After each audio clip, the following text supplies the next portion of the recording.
कतरा सही मेरा अपना वजूद तो है, हुआ करे जो समंदर मेरी तलाश में है। कुछ इसी अंदाज में अपनी राजनीति को एक नया मोड़ दे रहे हैं सहारनपुर जिले के एक बेहद सक्रिय और अनुभवी राजनेता, जिन्हें सिर्फ राजनेता कहना ही शायद काफी नहीं होगा। वो समाज के प्रत्येक अंग से इतनी गंभीरता से जुड़े हुए हैं, इतनी शिद्दत के साथ जुड़े हुए हैं कि सही मायने में वो आम आदमी ही नजर आते हैं। और आज अपनी पार्टी यानी आम आदमी पार्टी के बैनर तले वो लोकसभा चुनाव के महासमर में भी उतरे हुए हैं। उन्होंने न केवल उत्तर प्रदेश बल्कि दिल्ली, पंजाब, राजस्थान और देश के तमाम हिस्सों में अपनी पार्टी के लिए जी जान से खिदमत की हैं, सेवाएं की हैं। और इस बार वो इसी सेवा के संकल्प के साथ सहारनपुर लोकसभा सीट से अपनी पार्टी के चुनाव चिन्ह पर चुनाव लड़ने के लिए मैदान में है। आइए हम उनसे बात करते हैं सिटी वेब की इस खास पेशकश में और जानने की कोशिश करते हैं कि वो कौन से मुद्दे हैं जिन्हें लेकर आम आदमी पार्टी और वो खुद इस बार जनता के बीच जा रहे हैं। योगेश दहिया जी, आपका बहुत बहुत स्वागत है सिटी वेब की इस खास पेशकश में। जैसा मैंने आपके बारे में कहा भी, आप हमेशा आम आदमी ही नजर आते हैं। सबसे पहले हमारे दर्शकों को यही बताइए कि इस खूबसूरती का क्या राज है कि तमाम राजनीति की इस दलदल में आप भीड़ से अलग नजर आते हैं और आपकी पार्टी भी हमेशा भीड़ से अलग नजर आती है।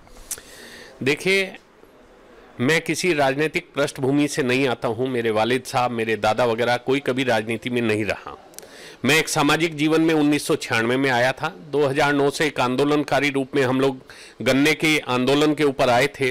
2011 में अन्ना आंदोलन शुरू हुआ और फिर पार्टी का फॉर्मेशन हुआ। पार्टी का संस्थापक सदस्य हूं और हमारे आदर्श जो अरविंद केजरीवाल जी भी हैं, वो भी एक आम आदमी है। तो इस तरह से वो नेता वाला एटीट्यूड और वो सारी जो ईगो है वो हम लोगों में नहीं है और एक आम आदमी की तरह हम लोग राजनीति में बदलाव की राजनीति हम लोग लेने आए हैं और बदलाव के ही लिए आपको दिल्ली का मॉडल दिखाई देगा। ये जो सफर आपका शुरू हुआ, जितना हमें ध्यान पड़ता है, किसानों की बात से शुरू हुआ था, फार्मर्स की बात से शुरू हुआ था और फार्मर्स फोरम की जब हम बात करते हैं तो कई आंदोलन याद आते हैं जिसमें लंबा संघर्ष हुआ और आपने जीत तक भी पहुंचाया। कुछ ये उस सफर पर नजर डालेंगे हमारे दर्शकों के लिए? जी, फार्मर्स फोरम का गठन 1996 में यहाँ हुआ था। फार्मर्स फोरम का सबसे पहला जो ध्येय था वो विकास का था, जागरूकता का था और समस्याएं और उनके समाधान का था। इसी कड़ी में शुरू में हम लोगों ने करीब 6-7 मेले लगाए जिसमें अग्रिम पंक्ति प्रदर्शन था। विभिन्न कंपनियों को यहाँ बुलाकर उनका प्रदर्शन कराया जाता था। उनके उत्पाद का यहाँ किसानों के बीच में जो है एक तरह से डेमोन्स्ट्रेशन होता था जिसमें मशीन भी होती थी, केमिकल्स भी होते थे, बीज होते थे और पाठन सामग्री जो हमारी पुस्तकें वगैरह हैं वो भी हैं। हम लोग अलग अलग देश के विभिन्न किसान मेलों में किसानों को यहाँ से लेकर जाते थे। ये फार्मर्स फोरम का एक काम था। उसके अलावा जो यहाँ पर समस्याएं आती थी, जैसे एक बार गन्ने में पायरिले का बहुत बड़ा प्रकोप हुआ, वुली एफिड का प्रकोप हुआ, विल्ट का हुआ, ग्रासी सूट डिजीज का हुआ। हम लोगों ने बहुत सारे ऐसे रोगों पे भी यहाँ दूर दूर, यहाँ तक कि कोयम्बटूर और पूना से भी वैज्ञानिकों को बुलाकर उन चीज़ों पे यहाँ पे किसानों के समाधान किए। गेहूं, आपका चावल है, आपका जो सब्जियां हैं उनमें भी बहुत सारा, चूंकि यहाँ फल पट्टी है उसमें हम लोगों का काम होता था। इसके अलावा विकास के क्रम में जैसे जो नई तकनीकें आई हैं, जैविक खेती है, नेडेप है, वर्मी कंपोस्ट वगैरह है, बायोडायनामिक खेती है, जीरो बजट खेती है, उन पे भी फार्मर्स फोरम ने बहुत सारा काम किया। लेकिन हम लोगों ने पाया कि किसान अकेला खेती नहीं है, उसका परिवार भी है, उसकी आर्थिकी भी है, उसकी सामाजिकता भी है। तो उसी क्रम में जो है हम लोग जो है एक पार्टी में चले गए और अब पार्टी जो है पूरी तरह से, चाहे वो स्वास्थ्य हो, चाहे शिक्षा हो, चाहे कारोबार हो, चाहे रोजगार हो, उन सभी समस्याओं को लेकर जो है पूर्ण रूपेण एक सामाजिक दायरे में जो है काम कर रही है। इसी तरह फार्मर फोरम से हम लोग आम आदमी पार्टी में आए। आपने इस सफर के शुरुआती पड़ाव पर प्रकाश डाला, लेकिन अब राजनीति की बात हम करें और सीधे सीधे हम चुनाव पर आते हैं। पिछला चुनाव अपने आप में काफी ऐतिहासिक माना जाता है क्योंकि एक लहर थी और उसका असर भी दिखा, लेकिन इस बार का चुनाव बहुत सारी मिश्रित संभावनाओं को जन्म देता हुआ दिख रहा है। आप किस तरह करें और खासतौर पर सहारनपुर लोकसभा सीट पर आपकी और पार्टी की क्या रणनीति है? देखिए, पार्टी का स्थापना ही 2012 नवंबर में हुई थी, 26 नवंबर को। तो बहुत पुरानी पार्टी नहीं है। 2014 का हमारा दूसरा ही चुनाव था। पहला चुनाव हमने दिल्ली में, जिसमें 28 विधायक हम लोगों के आए थे, उसमें काम किया था। 2014 में जैसे आपने कहा कि एक बहुत बड़ी लहर जो थी वो देश में चल रही थी, उस पर बहुत लोगों ने किया। लेकिन पिछले 5 सालों में खासकर पूरे देश में और सहारनपुर में भी बहुत बदलाव आए हैं। लोगों को बहुत उम्मीद थी कि यहाँ कारोबार बढ़ेगा, यहाँ रोजगार बढ़ेगा, यहाँ की शिक्षा सुविधा अच्छी होगी, यहाँ पे स्वास्थ्य सुविधा अच्छी होगी, यहाँ पर यूनिवर्सिटी बनेगी, यहाँ की सड़कें अच्छी होंगी। लेकिन हालात जस के तस हैं। हम लोग स्वच्छता की बात अगर ले लें तो 100 में से 96वां नंबर हमारे नगर निगम का आया है। 1 इंच जमीन अब तक हम ठोस कचरा निस्तारण की नहीं ले पाए हैं। अगर आप स्वास्थ्य की बात करें तो एसबीडी अस्पताल और पीजीआई होने के बावजूद सहारनपुर के हॉस्पिटल्स होटल के रूप में जाने जाते हैं। यहां खड़ी हुई एम्बुलेंसें बताती हैं कि सहारनपुर के बाद कोई उत्तर प्रदेश में ऐसा अस्पताल नहीं जहां यहां के मरीज रेफर होते हो, या तो वो उत्तराखंड जाएंगे जॉली ग्रांट, या वो पीजीआई चंडीगढ़ जाएंगे, या वो दिल्ली के अस्पतालों में भेजे जाते हैं। तो इस तरह से कहीं भी किसी तरह से हम लोग किसी क्षेत्र में यहां कुछ नहीं कर पाए। 5 साल से यहां का जनप्रतिनिधि बिल्कुल फेल हो गए। लेकिन भैया साहब, ये भी कहीं ना कहीं विडंबना है कि जब हम विकास की बात करने लगते हैं तो कुछ चीजें ओवरलैप हो जाती हैं और उसके पीछे जातिवादी या धार्मिक या सांप्रदायिकता को अक्सर एक मुख्य कारण माना जाता है। इस बार भी हम देख रहे हैं कि चुनाव से पहले एक माहौल बन रहा है, कुछ संगठन एक्टिव हुए हैं, कुछ खास वर्गों के, और उनके नेता बड़े राष्ट्रीय स्तर पर, प्रदेश स्तर पर विवादित बयान भी दे रहे हैं। आपको लगता है कि क्या इस बार भी विकास का मुद्दा पीछे रह जाएगा और बाकी चीजें आगे आ जाएंगी? देखिए, मैं आपको इसी चीज में समझाना चाहता हूं कि 2014 के चुनाव के बाद दिल्ली की यदि आप स्थिति देखें तो प्रधानमंत्री एक राजनीतिक दल से थे, 7 सांसद उसी दल से थे, पूरी कैबिनेट वहां पर थी, और सोशल मीडिया भी उन्होंने कैप्चर कर लिया था दिल्ली के चुनाव में, हमारे 2013 के चुनाव को देखते हुए। लेकिन आम आदमी पार्टी ने जो अपने मुद्दों पर खरी उतरी थी 2013 में, उसी विश्वास को लेकर उन्होंने जो रणनीति बनाई थी, उसी का असर था कि 70 में से 67 सीट आम आदमी पार्टी को मिली और भाजपा 31 से 3 सीटों पर सिमट गई थी। जी, लेकिन इसी के साथ एक चीज और उठती है, एक प्रश्न उठता है कि जब विपक्ष की हम बात करते हैं तो विपक्ष की मजबूती उतनी आवश्यक है। इस बार एक गठबंधन तो नजर आ रहा है, लेकिन आम आदमी पार्टी नदारद है। देखिए, बहुत सारी चीजें इसमें हैं। आम आदमी पार्टी सरकार के रूप में बहुत धनी है, लेकिन पार्टी के रूप में बहुत कमजोर है, यह हम मानते हैं। इसका एक उदाहरण मैं आपको बता देता हूं। आप किसी भी दल को देख लीजिए, भाजपा को देख लीजिए, कांग्रेस को देख लीजिए, सपा को देख लीजिए, बसपा को देख लीजिए, अज्ञात स्रोतों से जो पार्टी का चंदा है वो 90% और 99% है। आम आदमी पार्टी केवल एक ऐसी पार्टी है जिसका 90, 95 नहीं, 99% जो आय है, जो चंदा है, वो ज्ञात स्रोतों से है। तो इसलिए उस भीड़ में जहां आपने जैसे अभी बताया सांप्रदायिक ताकतें हैं, लोगों को जुमलेबाजी है, शराब है, नगद पैसा देकर वोट है, उस सब से हम लोग दूर हैं। और हम लोग ये जानते हैं कि जो बदलाव की ब्यार दिल्ली ने शुरू की थी, दिल्ली के जनता ने शुरू की थी, यदि हम हर दरवाजे अपना प्रदर्शन कर पाए, हर दरवाजे के लिए, जैसे हमने पिछले 4 साल से सहारनपुर के लोकसभा के अंदर जो है अपना एक योगदान किया हुआ है। आपको भी मालूम है कि हम लोगों ने यहाँ पे 1200 से ज्यादा नुक्कड़ नाटक किए हैं, डोर टू डोर कन्वेंसिंग की है, एलईडी वैन्स वगैरह, वो सारी चीजें जो की हुई हैं। तो हम लोग उस तरह से बड़े पैसे का तो वो नहीं करते, लेकिन ये भी तय है कि हर आदमी, चूंकि दिल्ली बहुत नजदीक है, तो ये मानता है कि दिल्ली के मॉडल को सहारनपुर में लाना है।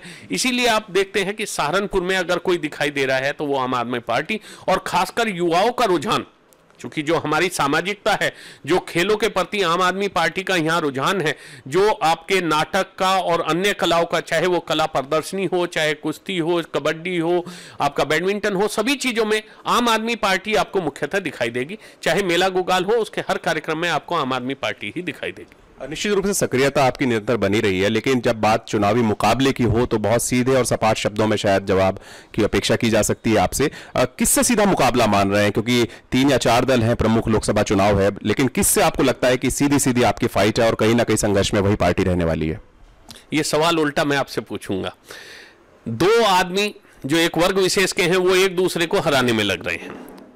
यहां पे कांग्रेस गठबंधन को हरा रही है, गठबंधन कांग्रेस को हटा रहा है। भाजपा अब तक अपना उम्मीदवार तय नहीं कर पाई, क्योंकि उनको भी पता नहीं किस बात का डर है और किस चीज में वो पीछे बैठे हुए हैं कि सहारनपुर से उम्मीदवार किसको करें। हमारा सीधा सीधा मुकाबला भ्रष्टाचार के विरुद्ध है, हमारा सीधा सीधा मुकाबला व्यवस्था के विरुद्ध है, हमारा सीधा सीधा मुकाबला जो यहाँ का पिछड़ापन है, जो गरीबी है कारोबार के कारण, रोजगार के कारण, उससे है। उम्मीदवार जिस दिन फील्ड में होंगे, हमारा मुकाबला सबसे होगा और सबसे बड़ा जो उम्मीदवार होगा वही हमारा प्रतिद्वंदी होगा। सहारनपुर की पहचान वुड कार्विंग रही है। यहाँ का काष्ठकला उद्योग बहुत समय तक सहारनपुर को एक अलग दशा देता रहा है, लेकिन इस समय यह व्यवसाय, जैसा आप जानते हैं, पूरा शहर जानता है, पूरा जिला जानता है कि संकट से जूझ रहा है। कोई खास योजना इस व्यवसाय के लिए? बिल्कुल, मैं आपको बता दूं, सहारनपुर नोटबंदी से पहले तक 1500 करोड़ रुपए का बिजनेस करता था। यहां पर व्यापार था, कारोबार था 1500 करोड़ का, जो अब सिमट कर 300 करोड़ पर आ गया। ये बहुत बड़ी विडंबना। यहां पर एक इंडस्ट्रियल एरिया जो आईटीआई पर है, उसमें 200 सवा 200 फैक्ट्रियों में से अब कुल 6-7 फैक्ट्री हैं जो काम कर रही हैं, बाकी या तो गोदाम बन गए हैं या किराए पर दे दी गई हैं। पिलखनी, यहां पर एक इंडस्ट्रियल एरिया डेवलप करने की बात थी यूपीएसआईडीसी पे, आज तक वहां एक चाय की दुकान की स्थापना नहीं हो सकती। कारोबार तो क्या होगा। इसके अलावा आपने जो और भी 9 गजा पीर पर जो हमारा कामधेनु कॉम्प्लेक्स है वो बिल्कुल बंद पड़ा है। तो सभी जगह हालात ये हैं।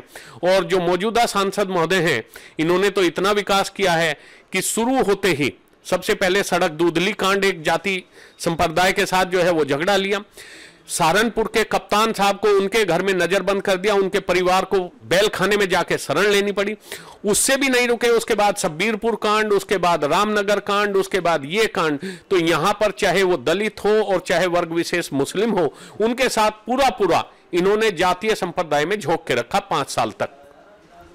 आपने दलित राजनीति की बात की और भीम आर्मी का नाम इन दिनों चर्चा में, हालांकि सीधा प्रश्न शायद नहीं आप उत्तर दे पाए, लेकिन फिर भी मैं सांकेतिक रूप में अवश्य जानना चाहूंगा कि दलित राजनीति में एक उबाल नजर आ रहा है, एक आक्रोश नजर आ रहा है। क्या लगता है कि इसका असर इस चुनाव में पड़ेगा किसी ना किसी रूप में सभी पार्टियों पर?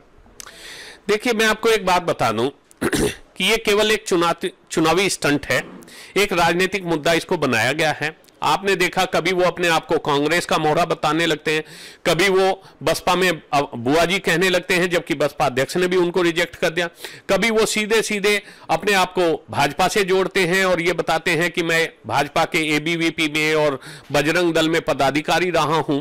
तो ये सारी चीजें ऐसी हैं कि मुझे नहीं लगता कि अब उनका कोई चेहरा ऐसा बचा है कि वो जो है किसी तरह राजनीतिक प्रभाव लेकर रह रहे हैं। अब तो उन्होंने बल्कि ये कहना शुरू कर दिया कि वो मोदी जी के विरुद्ध लड़ेंगे, तो सहारनपुर में तो वो कहीं खड़े ही नहीं हो रहे। और एक आखिरी सवाल और आपसे कि पूरी एक फौज है तमाम पार्टियों के पास स्टार प्रचारकों की, एक लंबी फहरिस्त नजर आ रही है, अभी से दावे भी किए जा रहे हैं। पार्टी ने क्या रणनीति तैयार किया? क्या केजरीवाल साहब आ रहे हैं या और कौन लीडर्स हैं, और किस तरह से आप स्टार प्रचारकों की इस चुनौती का सामना करने वाले हैं? देखिए साहब, ये तो तय है कि 10 करोड़ और 100 करोड़ वाली रैली तो हम करने नहीं जा रहे। वो तो उन पार्टियों के पास है जिनके पास अज्ञात स्रोतों से साल के हजार करोड़ रुपए आ रहे हैं।